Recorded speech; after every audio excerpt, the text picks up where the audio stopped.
You're listening to Healthcare Now Radio. Stand by for This Just In, the latest in healthcare innovation and technology trends with your HIT advisor, Justin Barnes.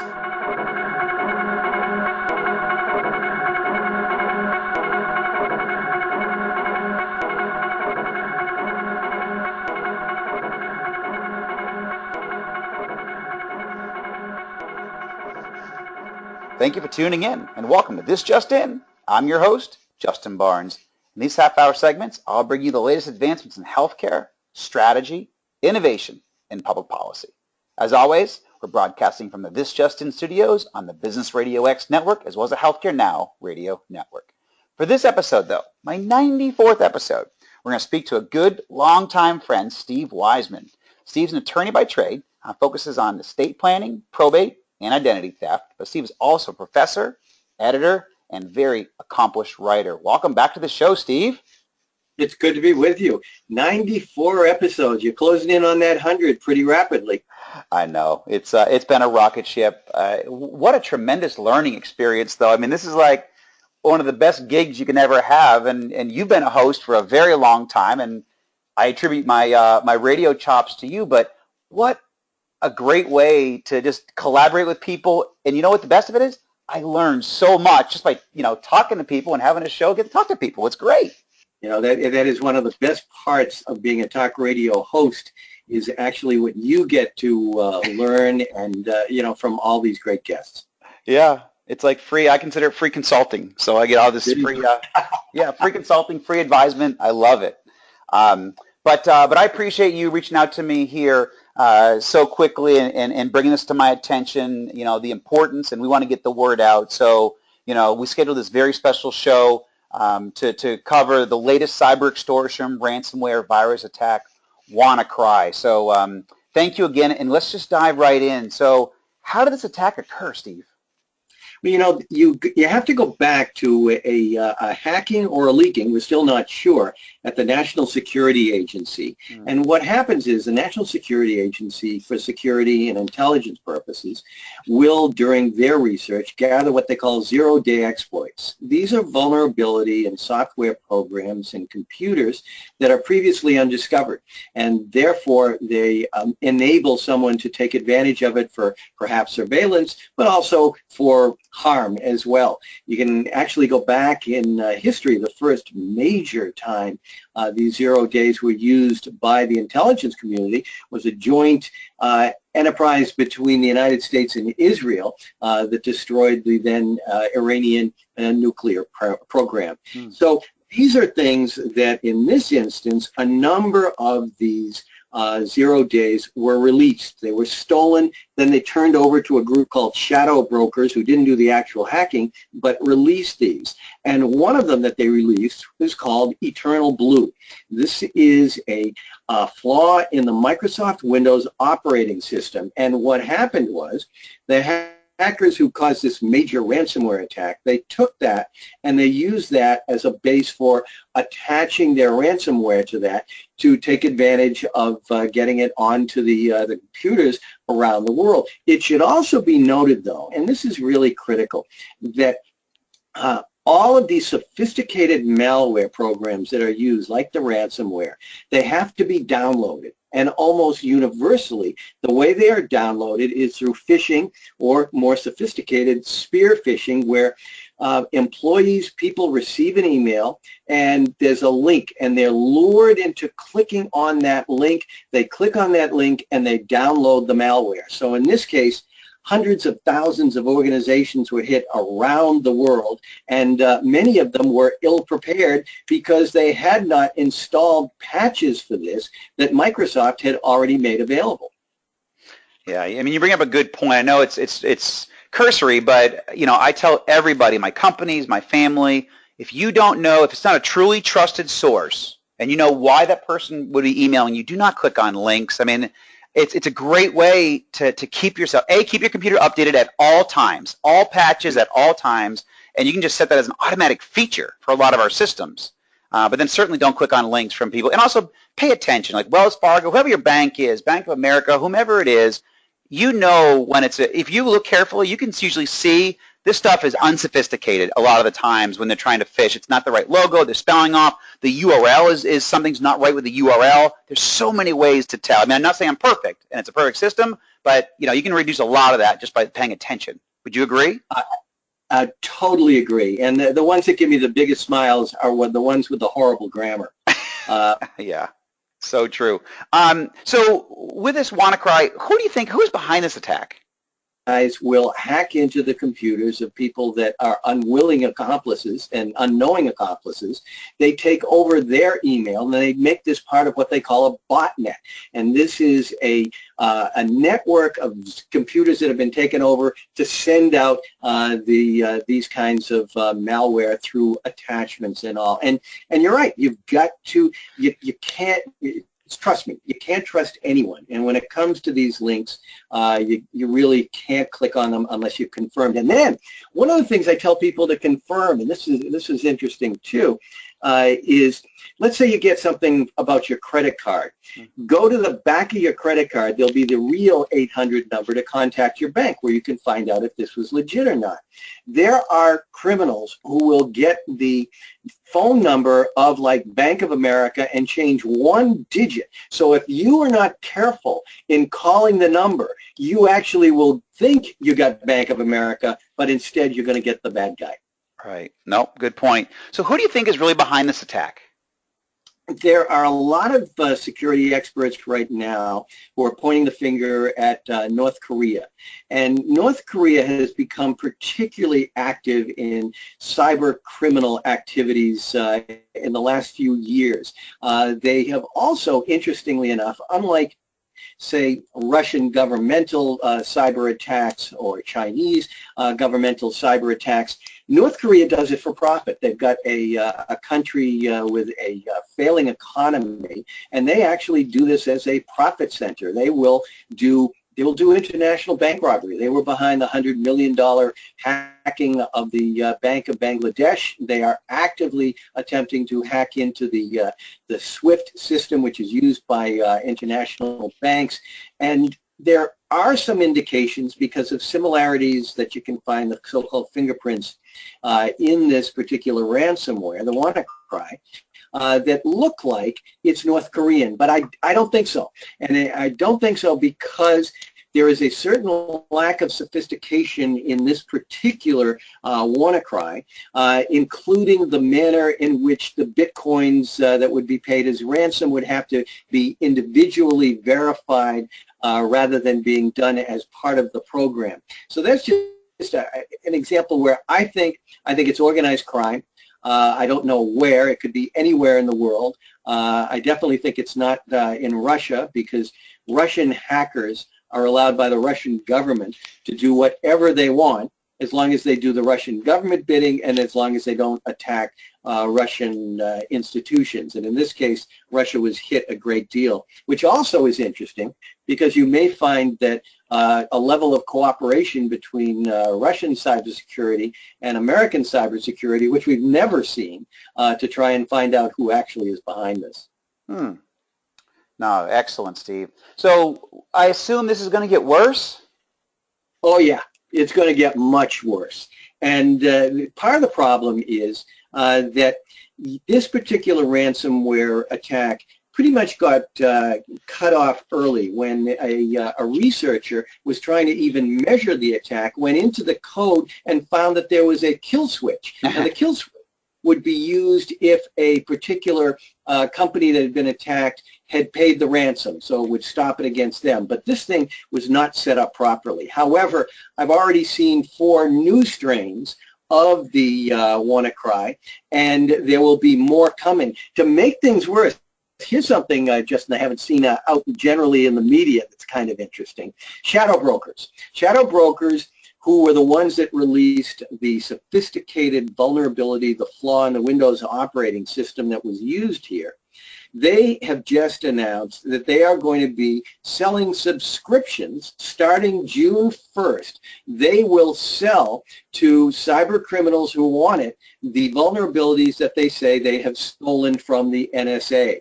So we could see a much bigger kind of attack that will happen. And of course, one of the reasons this one was so bad was the universality of the Windows operating system. But in addition, particularly in the UK, a lot of the systems there, and particularly in their medical field, use the Windows XP operating system. Now, Windows XP has not been supported for about 2 years, so they're using one that was already going to be vulnerable. Now, what happened was Microsoft actually, in an unprecedented action over the weekend, actually issued a patch for Windows XP. But you've got a lot of people who were using Windows XP. They are really vulnerable. You've got others that were using pirated version of Windows. Now, you mentioned having automatic updates of your the programs you use, which I totally agree with, and which I do, and I do it with my Microsoft Windows. If you've got a pirated version of Windows, you are not getting automatic updates, and you're going to be vulnerable. But here's something else that you haven't heard. There is one particular area of the United States, as far as our economy goes and finance, that still uses Windows XP to a large degree, and that's our ATM system. And so I predict you're going to see some major attacks against ATMs in the United States within the next 6 months. Wow, no, that would that's a little scary, but certainly understandable. Why do you think this was the work of relatively unsophisticated hackers?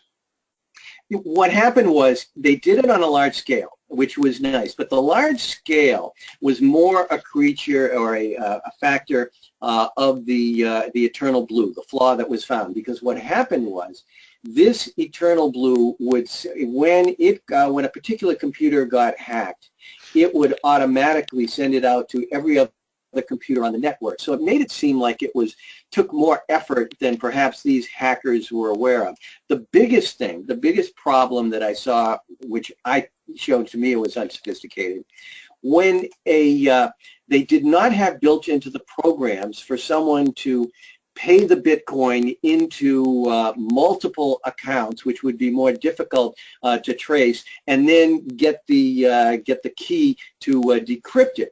They, in fact, only used 4 different Bitcoin accounts. Those are going to be a bit easier to trace. They also are going to have to manually, out of how many are going to be trying to pay the ransom and get decrypted, they're going to have to manually deal with each one rather than automatically do it through the programs. So already there's evidence of people who paid the ransom on the first day and still have not been decrypted. And it's not necessarily that the hackers are just bluffing and we're going to not to take the ransom and not decrypt. I think it's a matter of they were not prepared for this kind of a massive response. So those are a couple of the things that make me think this was not the brightest bulbs. Wow, no, that's fascinating.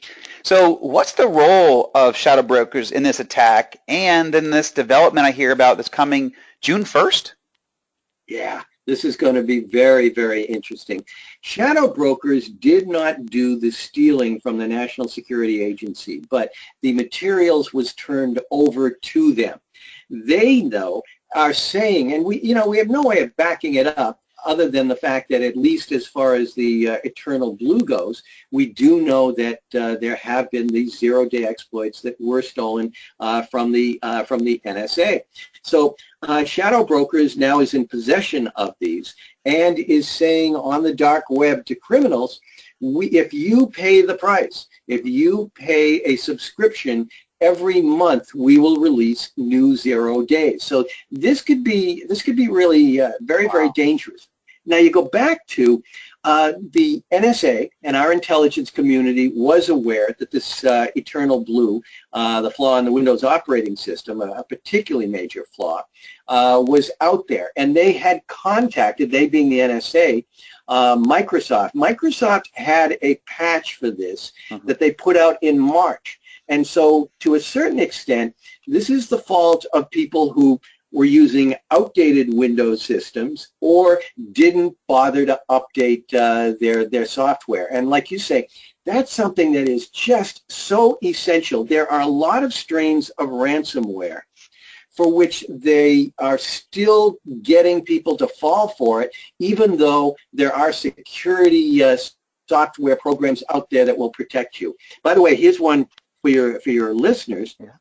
A number of the security software companies got together along with international law enforcement organizations, and they formed a website called No More Ransom, and it's www.nomoreransom.org. And if you have become a victim of ransomware, you can go to this site, which is done by security companies and international law enforcement, and you can put in the information, and if it is one of the ransomware programs that they do have defenses for, they will free of charge unencrypt it for you. Now that won't work at the moment against the WannaCry, but this is something that individuals can use in the future if they do fall a victim. No, thank you. NoMoreRansom.org. I'm actually going to write that down myself. Yeah, check it out, Justin. I think you'll find it interesting. No, fascinating. And for those that may have joined a little late, my guest today is cybersecurity expert Stephen J.J. Weisman. So shifting a little, shifting our gears, and obviously I do a lot on the healthcare side, and this was certainly targeted or at least hit the medical industry in the UK particularly bad. So why was that?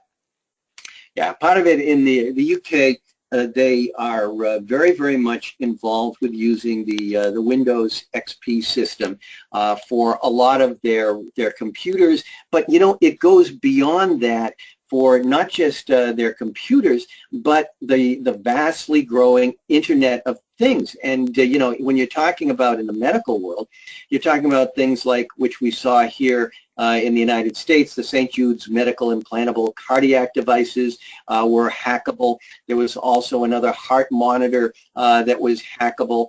And here what you have is you have certain the devices themselves, the security was not built in adequately when they were developed. They also may be connecting to using the outdated systems as well. Here's one thing that bigger companies should be doing that they're not, and that is whitelisting. You've heard the term blacklisting, and blacklisting, and even with software, it prevents certain programs from being downloaded. That's great, but what about when you get the 0-day, one that you don't have a defense for? Well, with whitelisting, this is a type of analytic software that will not allow anything to be downloaded unless it's on an approved list. So even if you're backing up your devices, even if you're training your employees not to click on links, even if you're using the latest security software, there can be instances where the bad guys can get through these defenses. But if you've got the whitelisting software, they won't be able to implant it. And the medical industry has always been a big target, both because they share so much information, and there's a lot of personal information that can be used by cyber criminals. So they're always going to be a target, and their very strength of being able to share information can be a weakness, which is because you've got a lot of people involved. So in that industry, as in so many, they've got to have the proper analytics, they've got to have the proper training, and the security has to be a whole way of life. Yeah, and the last time you were on the show, a couple months ago, you talked about just the sheer value of medical information over, say, financial information. So, that alone, you can see it being a big target. But so let's walk over to best practices, or at least lessons, we can be learning about the Internet of Things vulnerabilities, and particularly in the medical field. Yeah, in the medical field, it's absolutely terrific what can be done now with the Internet of Things, and the idea of MRIs and CAT scanners linked to computer systems. It's wonderful. It's terrific. But terrific is also the adverbial form of terrifying. So what we have to recognize is anything that is connected to a computer is subject to being hacked. And so we have to take the basic steps of, we need to do more encryption. We need to keep our systems up to date. We need to keep the security software, we've got to have that done. We've got to use whitelisting. We've got to train employees. There's all kinds, the technology has been part of the problem. The technology is a big part of the solution too. And so it takes a commitment. It takes dollars. This is one of the arguments in the UK. They were talking about they had decreases in spending. They chose not to spend it on updating their computer systems, and in retrospect, they're finding it's going to cost them. So hopefully we're doing a better job here. Yeah, no, and I mean, you bring up some very good points, because the Internet of Things is, in many cases, the future of healthcare. I mean, we are shifting. It's where I spend a lot of my time. We're shifting, not just here in America, but obviously, as you mentioned, globally towards the Internet of Things. And I mean, obviously, security needs to be front and center at all times. I mean, that's just getting proven every single day. So I guess you listed a lot of stuff, but is there anything else that individuals, companies, and medical care providers can be doing to protect themselves during this? Yeah, they certainly want to back up data automatically. You want to also consider segmentation. Who has to have access to all of the data. So you may want to segment things. You also may want to use more dual-factor authentication for people to be able to access certain data sources or information. So you got to plan for Murphy's Law. What can go wrong will go wrong. But we do have various security software, dual-factor authentication. We do have a great analytics and defenses to be used, and it takes a commitment. And here again, it's companies are going to start being punished if they're not doing this. There was a hotel chain that was the victim of multiple data breaches, and the FTC took action against them, saying you are harming consumers, and the hotel chain challenged that, saying, well, you don't have the authority to bring an action against us. The court supported them. The hotel chain caved. But we are seeing, as companies like Yahoo have been showing lax security, it's going to affect mergers and acquisitions, as we saw with AT&T. It's hitting companies at bottom line. They've got to make this a more prominent motivation for them. Yeah, no, I completely agree. And obviously, as you said, even predict it could get worse, in June and certainly this summer. As this starts to get out there more into the market and people kind of tap into ways to victimize people. Obviously, the money, there's a lot of opportunity there for them on the financial side, so they're going at it. So spend just a second there. The value, why do they do this? Why is this, certainly in the medical field, tell us just a couple minutes about a minute about the value of this information. Some people understand. Okay. You get it. There's a couple of areas. Ransomware is one of the highest growing of the malware and cyber attacks, because it's the simplest. They lock up your data. They don't have to do anything. You pay in a couple of days, or they destroy your data. They get paid in Bitcoins. It's an effective way of extorting from people.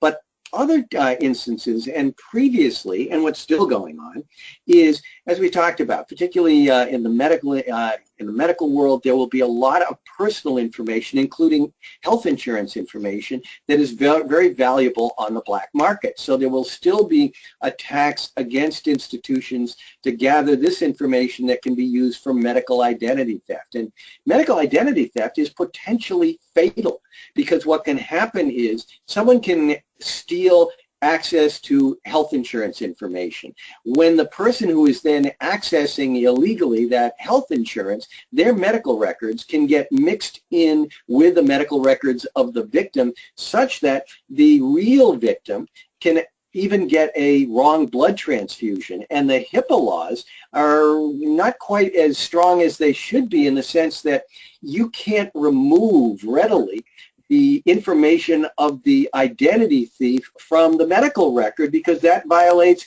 his privacy rights. So instead, all you can have is a notation in there. So between the ransomware and the value of that information for identity theft purposes, which gets sold on the dark web and the black market, the medical industry is a prime target. Yeah, and not even to bring into account the cost to our economy. I don't know the global cost, but I know here you're talking about just when you get into these fraud aspects, you're talking about hundreds of billions of dollars in our growing healthcare market of just identity theft, of people not even being malicious to the fact that we're trying to ransom someone's information or money, but yet I want to steal your information so I can steal your healthcare coverage. That's a significant aspect to cost in our healthcare system. Oh, it's incredible. And I teach at Bentley University, and one of the courses I teach is white collar crime. And one of the biggest areas of white collar crime is Medicare fraud. Yeah. There has been a greater effort by the government to go against it, but it is a huge profit center for organized crime in the United States, and it costs we, the taxpayers and the economy, billions of dollars. It does. Well, Steve, we're at time. It's so wonderful to have you back on the show and as my guest, and I truly appreciate you taking the time out of your busy schedule to join us. Anytime I can talk to you, it's a good day. Thank you, my friend. And thank you to everyone for listening and joining us today. Please tune in weekdays at 2:30 p.m. Eastern, 11:30 a.m. Pacific. As always, you can track me on Twitter at HIT Advisor and use the hashtag ThisJustIn so we can respond to your comments from the show. In addition, all my content will be posted at justinbarnes.com. Thanks, everyone. Have a terrific week.